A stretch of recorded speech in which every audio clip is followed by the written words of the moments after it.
Feliz festa, queridos irmãos, da dormição da Santíssima Mãe de Deus e sempre Virgem Maria, Spraisnika, Uspenia, Bogorodice, Sărbătorii fericite a dormire Maicea Domnului.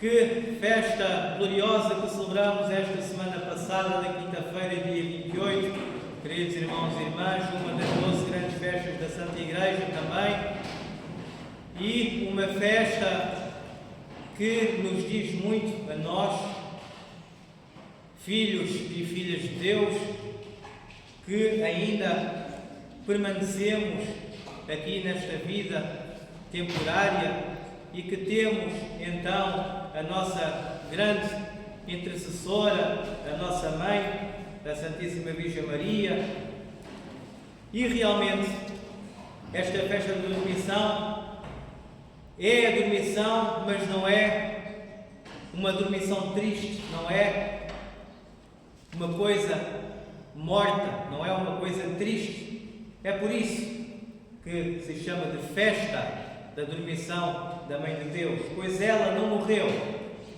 ela repousou, ela permaneceu em oração, pedindo a Deus por toda a raça humana, por todo o ser humano, por cada um de nós. Nosso Senhor Deus e Salvador Jesus Cristo, quando foi crucificado, Ele disse uma coisa que nos toca a nós. Dirigiu-se à sua mãe, a Santíssima Virgem Maria, e disse: mulher, eis aqui o teu filho. E depois dirigiu-se ao apóstolo amado, evangelista João, o teólogo, e lhe disse: João, eis aqui a tua mãe. E nesta frase, queridos irmãos e irmãs, Cristo então testifica no seu sofrimento e no seu morte na cruz que a Santíssima Virgem é então a Rainha dos Céus e é a nossa mãe. É a nossa mamã, a nossa mãe, do qual nós nos devemos dirigir em orações. Os santos não a veem nos céus. Os santos não a veem nos céus porque ela está na terra a cuidar e a orar a seu Filho, o Divino Mestre, Deus Homem, por todos nós, por toda a humanidade, para nos afastar então de todo o mal que nos aflige todos os dias da nossa vida. Basta nós, com fé e temor de Deus, nos dirigirmos à nossa Mãe, a Santíssima Virgem Maria. A sua dormição não foi, como eu já tinha falado, uma coisa triste, porque ela própria, depois da ascensão de Cristo aos céus, ela foi viver então com o seu filho, o apóstolo evangelista João, na cidade de Éfeso, na Grécia, na atual Turquia, perdão, e permaneceu lá por alguns anos, orando e pedindo a Deus que a levasse. Pedindo a Deus que a levasse então deste mundo para perto de seu filho, para o reino dos céus, para as aldeias do paraíso. E eis que as suas orações foram ouvidas, mas não naquele exato momento, como é óbvio. Essas orações foram ouvidas passado talvez uns 20, 25 anos. Mas a Santíssima Mãe de Deus, permanecendo em oração de forma humilde, esperando então a sua hora.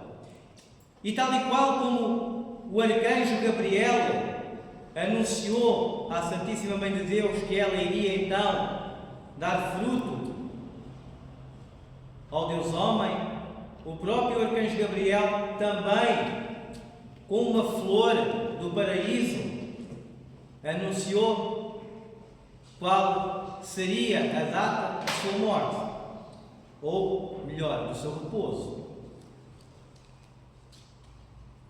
Santíssima Virgem Maria, assim aconteceu que quando ela repousou nos seus últimos suspiros, o quarto permanecia os céus.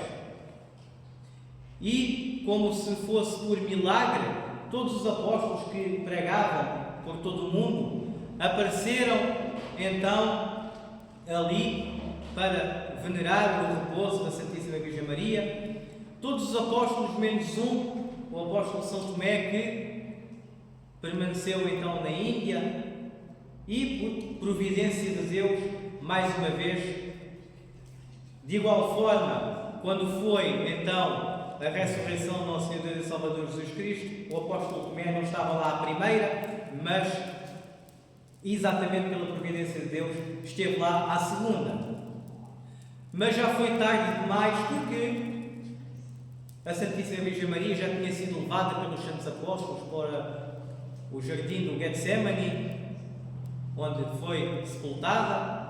E quando o apóstolo Tomé chegou, realmente ele queria poder se despedir pela última vez da sua mãe, Virgem Maria, e assim foi permitido. E abrindo então os apóstolos, então retirando a rocha do sepulcro, o apóstolo Tomé realmente não teve a possibilidade de ver a Santíssima Virgem Maria, porque a Santíssima Virgem Maria já tinha sido então ressuscitada e em corpo subiu aos céus. No momento da dormição da Santíssima Virgem Maria, Cristo então desceu com uma hoste enorme de anjos para levar então a alma da sua Santíssima Mãe, mas passado alguns momentos, ressuscitando-a de uma ressurreição que ela foi a primeira a experimentar.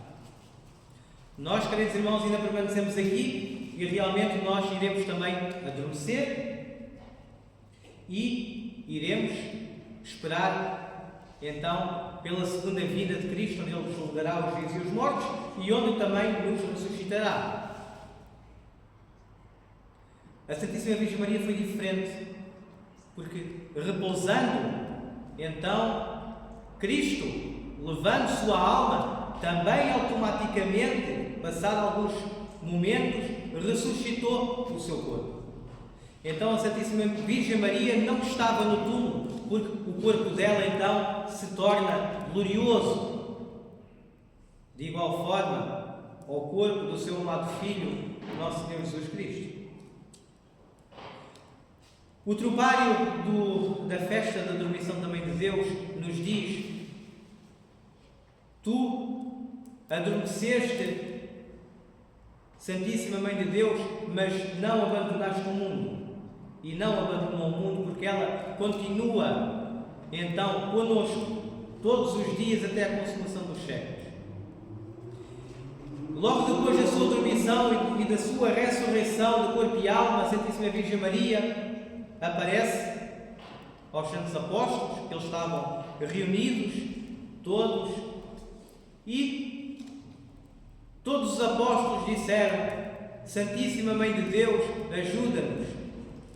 Presviteia Bogorodice Pamagaina.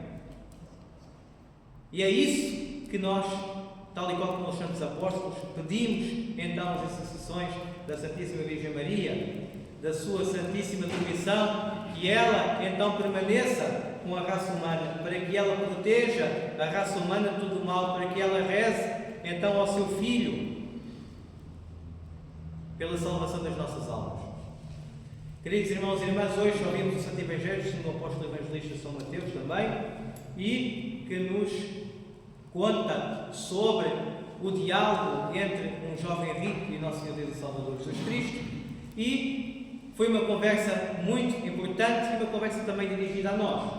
O próprio Deus se refere a nós, indicando também aquele jovem rico que perguntou e que também queria alcançar a salvação, perguntou ao Mestre Divino: Senhor, o que eu hei de fazer então para ter a vida eterna? Para eu ser salvo?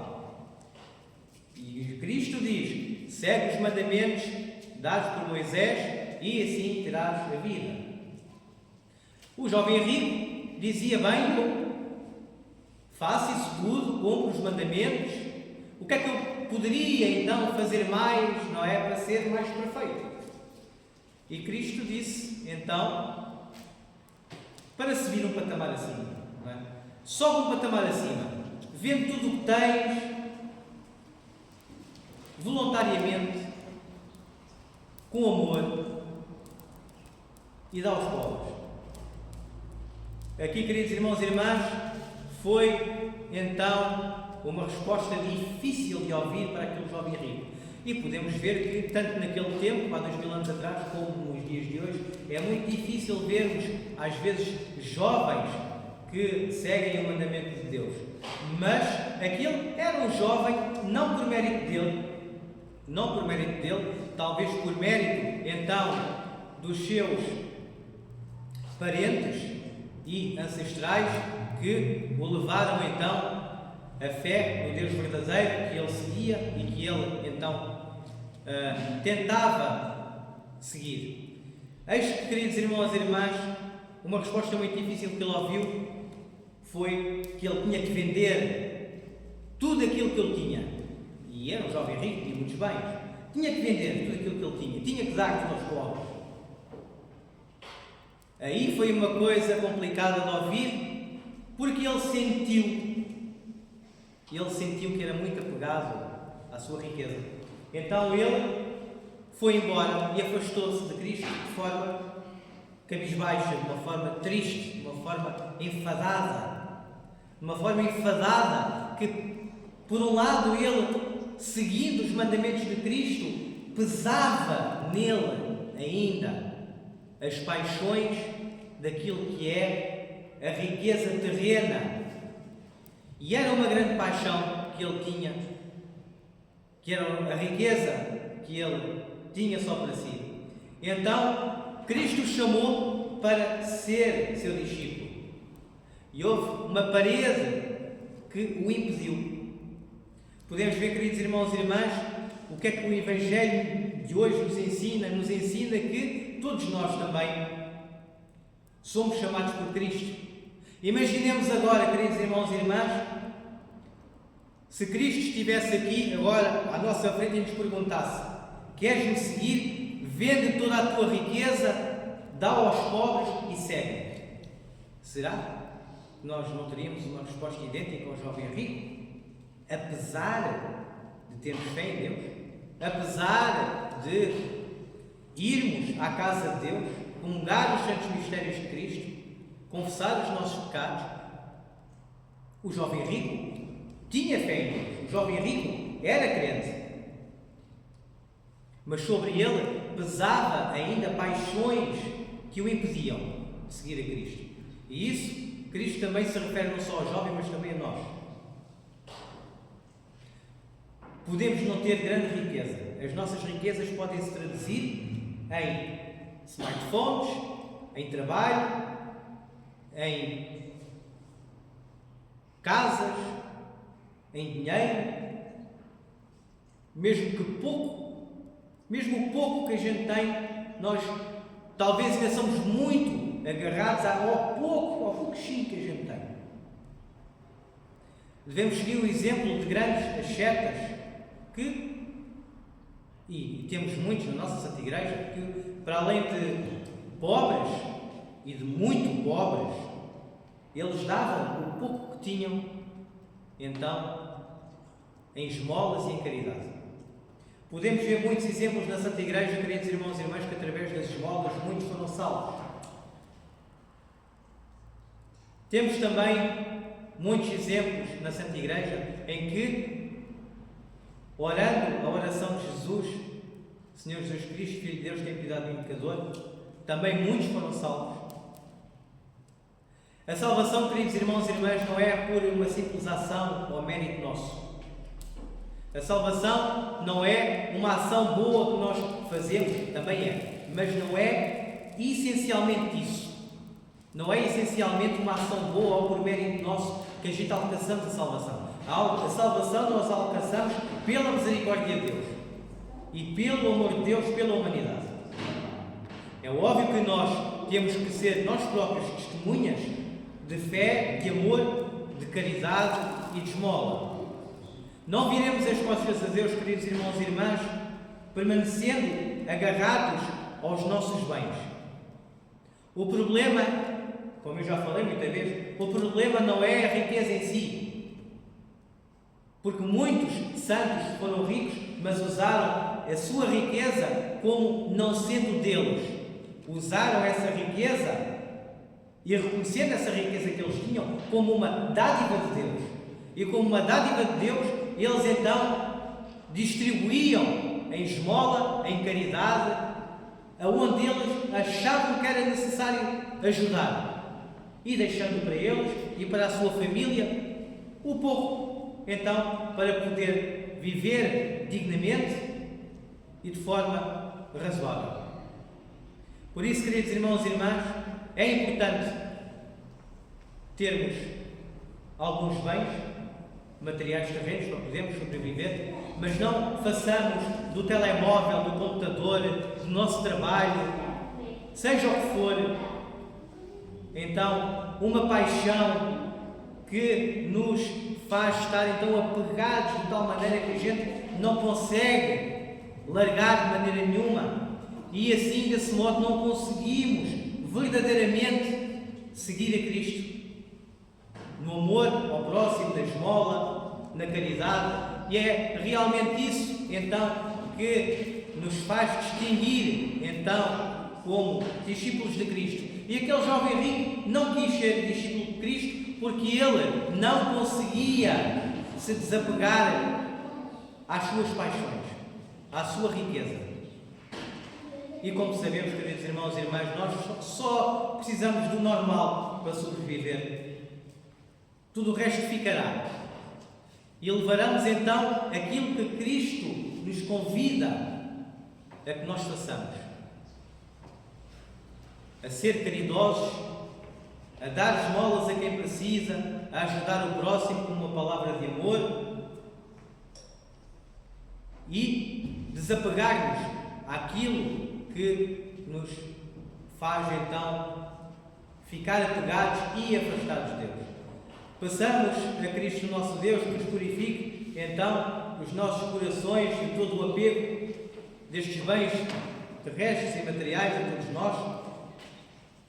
Lutaremos então com o auxílio e as orações da Santíssima Mãe de Deus, cuja adormição celebramos, e que nos possa então encaminhar para a vida eterna com o nosso Senhor e Salvador Jesus Cristo, pelos séculos dos séculos. Amém.